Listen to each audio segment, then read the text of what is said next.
ఈరోజు 5వ వార్డులో మా అన్న కందిగుంట ప్రసాద్ అన్న సతీమణి గారితో ఈరోజు మనము 5వ వార్డులో తిరగడం జరుగుతూ ఉంది. ఎక్కడ పోయినా ప్రజలు బ్రహ్మరథం పడుతూ ఉంటారు సైకిల్ గుర్తు కోసము, తెలుగుదేశం పార్టీ కోసం.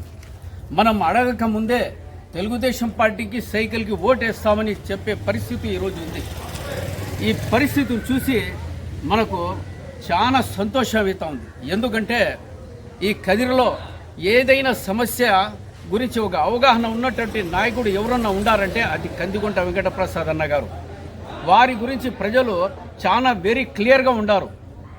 దయచేసి నేను ఇంకోసారి చెప్పదలుచుకున్నా, మన ఊరి కదిరి అంటేనే కుల మతాలకు అతీతంగా సామరస్యంగా ప్రతి ఒక్కరూ మెలుగుకునే పరిస్థితి ఉన్నటువంటి పరిస్థితి మన కదిరిలో.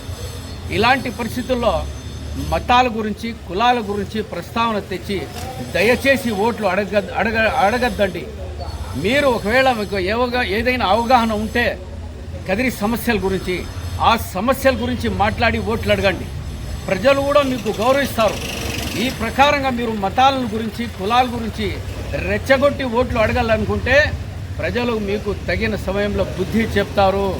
ఆ విషయాన్ని మీరు మర్చిపోవద్దండి. మీరు ఏదో కలలో నిద్రపోతూ ఉంటారు, ఆ కలలో మీరు ఆ భ్రమలో మీరు జీవిస్తూ ఉంటారు. దయచేసి ఆ భ్రమలో నుంచి బయటికి పోండి. కులాల గురించి మతాల గురించి మాట్లాడి ఓట్లు అడగద్దండి.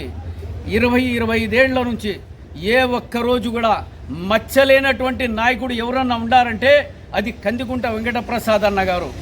ఆయన ప్రతి మతాన్ని గౌరవించే మనిషి. ఈరోజు మనకు మసీదుల్లో ములుమాలు వాళ్ళందరూ చెప్తా ఉన్నటువంటి ఒకే ఒక విషయం, మా ముస్లింల గురించి ఎవరైతే బాగా అవగాహన చేసుకొని సహాయం చేసేటువంటి మా మతాన్ని గౌరవించే మనిషి ఎవరన్నా ఉంటే వాళ్లకు ఓట్లేయమని చెప్తా ఉంటారు.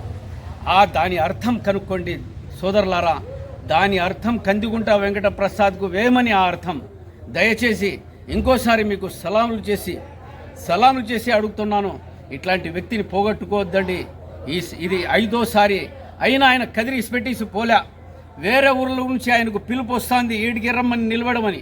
అయినా నాకు ఇక్కడే జనాలే కావాలా, కదిరి ప్రజలే కావాలా, కదిరి మైనార్టీలే కావాలా అని ఒకే నినాదంతో పోతున్నటువంటి నాయకుడు కందిగుంట వెంకటప్రసాద్. అది గమనించి దయచేసి సైకిల్ గుర్తుకు ఓటేసి మంచి మెజార్టీతో గెలిపించాలని కోరుతున్నాం. జై కందిగుంట ప్రసాద్, జై తెలుగుదేశం.